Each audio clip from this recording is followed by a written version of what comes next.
pela contribuição, irmão. E o Sérgio fala o seguinte, ó. As trocas ontem mostraram completo desespero. Dito isto, Ganso produziu mais que a Costa Sim, produz atualmente, com muito mais. certeza, tá? Muito mais. Que chute bizarro, acho que. tá falando daquele chute do Arana. O Sérgio Frankenberger, quando eu vi as substituições, né? E aqui vamos falar, vamos separar, né? Vamos por partes. Nós havíamos abordado o assunto Paulo Henrique Ganso na live pré-jogo, porque tava na cara que isso iria acontecer. A gente falou aqui ontem, Sérgio. A gente falou aqui ontem. Ele, se a vaca estiver indo pro brejo, ele vai botar o Ganso. Não deu outra. Não deu outra. 2-0, ele botou o Paulo Henrique Ganso em campo. Para ser o boi de piranha. Para ser o bode expiatório. Só que ele se ferrou porque o Ganso entrou bem ontem. Ajudou o Fluminense a ficar com a posse de bola, achou passes verticais. Logo no primeiro lance ele já mete um chutaço, o Léo Jardim faz uma boa defesa. Foi, ó, muito melhor que o Acosta. Muito melhor que o Acosta. E aqui, por conta disso, a gente pode chegar a duas conclusões. Primeiro, Zubeldia é vagabundo, tá? Exatamente, sem Zubeldia é caráter. vagabundo. O que ele fez ontem foi vagabundagem pura. Primeira coisa, é atitude de líder vagabundo. Primeira coisa. Segundo, mostrou também, Sérgio Moretti, que o Paulo Henrique Ganso não pode ser tratado como um leproso dentro do Fluminense. Porque era o que a gente estava vendo ultimamente. As pessoas estavam tratando o Ganso como se fosse um leproso. O Ganso pode ser utilizado em certos contextos. Ontem o Ganso foi muito melhor do que a Costa. Não dá para comparar. Não dá para comparar. Outra coisa. É muito difícil a gente falar sobre o Germancano. É muito difícil a gente falar sobre o Germancano. Porque as pessoas acabam confundindo passado e presente. Passado e presente. Quando a gente fala do Cano, a gente fala do Cano de hoje. Ó. Hoje é dia 6 de agosto de 2026. Não é 6 de agosto de 2022, nem 6 de Exato. agosto de 2023. O tempo passa para todo mundo. Todo mundo, todo mundo. E o tempo passou para o Germancano. O Germancano hoje tem 38 anos. É um jogador com um histórico de lesões extenso. Hoje, quando você bota o Germancano para reverter um placar adverso, você está apelando para mística. Você não está apelando para futebol. Não tem racionalidade, cara. Não tem E aí, racionalidade bicho, no se a negócio. gente for apelar pra mística, bota a porra de um bruxo na beira do campo, contrata uma cartomante. É. Porra, o meu treinador, ele precisa tomar decisões responsáveis à beira do campo. Não é pra apelar pra mística. Senão a gente contrata uma cartomante, vai ser muito mais barato, Sérgio Moretti. Vai ser muito mais barato. Eu sou a favor aqui agora, se for pra fazer isso, vamos contratar uma cartomante. Bota o Marcão e a cartomante. Tá duplo. Pronto. Deu pena. Você viu os lances do Germancano, Sérgio? Não, deu pena total. Deu pena total. E ainda te entrega, tá? Porque ele voltou para buscar a bola, mas ele não consegue mais, cara. Um amigo colocou aqui que o Cano, se tivesse hombridade, pedia para sair. Cara, jogador, ele tem que sempre acreditar nele. Quem tem que fazer isso é o clube. É claro. O clube tem que saber que tem começo, meio e fim.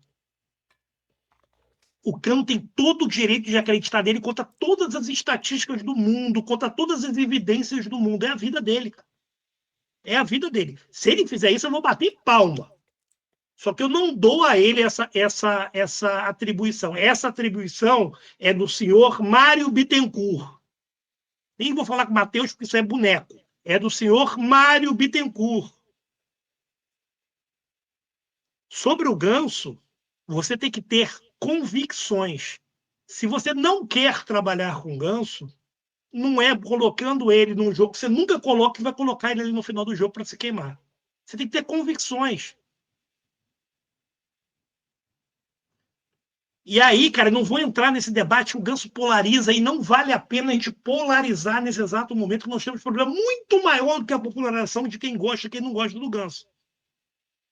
Não é esse o problema. O Ganso entra e faz muito melhor do que o Lúcio. Dito isto, qualquer treinador que chegar no Fluminense pode chegar e falar assim, não acho que o Ganso é mais jogador do Fluminense. E, ok, faz sentido pela idade do Ganso, faz sentido pelas últimas partidas do Ganso, mas a partir de uma escolha, você tem que ser coerente com ela. O que a gente cobra aqui, Laranja, é ter linha de coerência. É ter linha de coerência. A partir do momento que a gente não tem linha de coerência, ao torcedor, a gente, pode não ter linha de coerência. Normal, é passional. Mas quem dirige seu clube não pode ser. Não pode ser. Não pode ser. E aquilo ali não foi uma substituição para mudar a forma do time jogar, não foi uma substituição com intenção de reter a bola no campo. Ele nunca jogou com 3 volantes e um meia na frente, ele nunca fez isso. Não foi uma substituição tática. Aquilo ali foi uma putaria. Aquilo ali é a atitude de um cara sem caráter, que é respaldado por essa diretoria.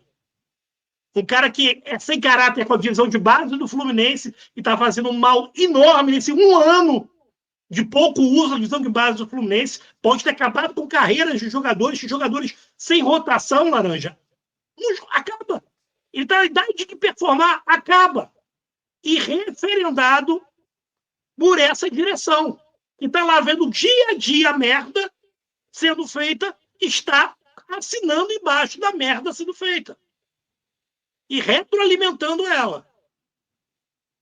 Então, assim, não tem mérito nenhum do Zubeldia se o time melhorou por causa do Ganso, ou se você acha que não melhorou. O que a gente tem que concentrar aqui é o que ele fez é falta de caráter.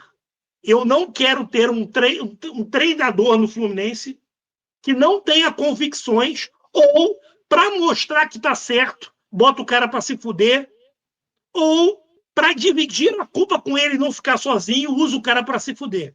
Ele já fez isso com o Riquelme, ele já fez isso com o Wesley Natan, e ontem ele faz isso com o Ganso.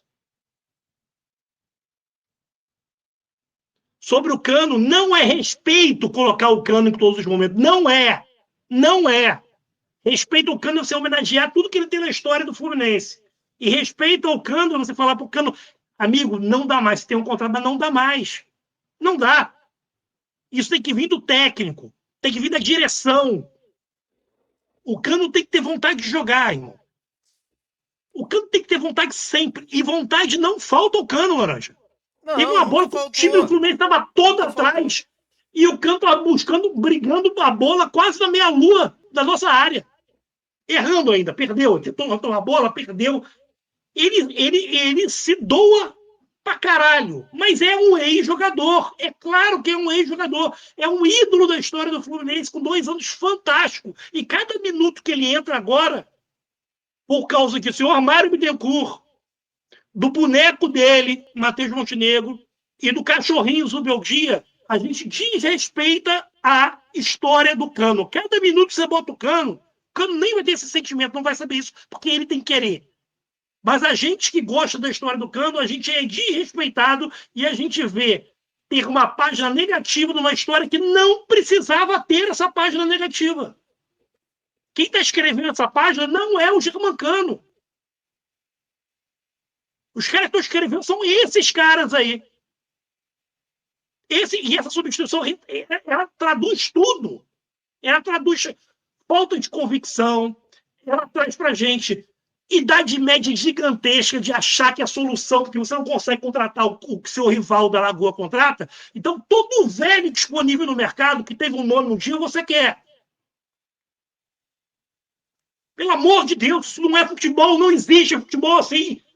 O senhor Mário Bittencourt, seu diretor de futebol fluminense, não assiste futebol pelo mundo, não vê a idade dos jogadores pelo mundo, não vê o que está acontecendo no futebol mundial.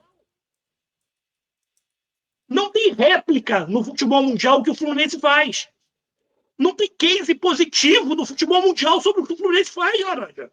Não tem, pô. Não tem. Caralho, só ele entende dessa merda. Só ele. Egocêntrico. Você é um egocêntrico. Ô Sérgio, e aqui tem um comentário do nosso amigo Rafa Mata, cara, que tá sempre aqui na área. Grande abraço pro Rafa. Ele fala o seguinte, ó. Agradeço aí pela contribuição, Rafa. Galo quis aposentar o Hulk, o Flu não deixou. O Fluminense foi o único clube que quis contratar o Hulk. Foi o único. E vou te falar, Sérgio. Acho que o Hulk é um assunto pra gente falar em outra hora, porque ontem o Hulk não entra bem, mas ele participa do gol do Fluminense. Sim, sim. Ele Ele dá consegue assistência. Ele, por ser um cara referência, a bola circula onde ele tá. E o volta e meia ele vai acertar como acertava o volta e meia no Galo. O problema Exato. do Hulk é a produtividade como um todo. Exatamente. Ele, se você for pegar os lances, o Hulk perdeu muitas bolas, mas ele participa do gol do Fluminense, é ele que dá assistência e bate uma falta lá perigosa. Então, assim, ontem eu nem falo muito do Hulk, não. Ele não tinha o que fazer Mas, também, né, Laranja? não tinha Tinha o que que fazer. fazer. Ele não tinha o Mas que. mas é um problema que a gente vai carregar até o fim do contrato. São 2 milhões por mês Sim. para um jogador que ninguém queria, só o Fluminense. É Só o isso. Fluminense. E aí eu vou puxar um pouquinho da nossa torcida. A gente, infelizmente, foi acostumado a essa cultura, né, de ver o jogador que foi ex-jogador trazer, e alguns deram certo no Fluminense, e a gente acredita que isso sempre vai dar certo. Nós não podemos retroalimentar as pavonices. Estou falando isso porque estão já falando de Cebolinha. Cebolinha não vai ajudar o Fluminense. Cebolinha está no departamento médico do Flamengo mais do que joga. Esqueçam isso. A solução não está por aí. Não está por aí. A gente também é parte disso, porque se a gente cobra para isso não acontecer, se a gente enche o saco, a gente bota uma barreira para esse cara. Tudo bem que o ego dele é tão grande que ele pode cagar para gente. Mas não dá para a gente retroalimentar essa loucura de mais jogador velho, Laranja. Chega! Chega, o Fluminense está pegando uma fórmula e fazendo ela 30 milhões de vezes. Chega dessa porra!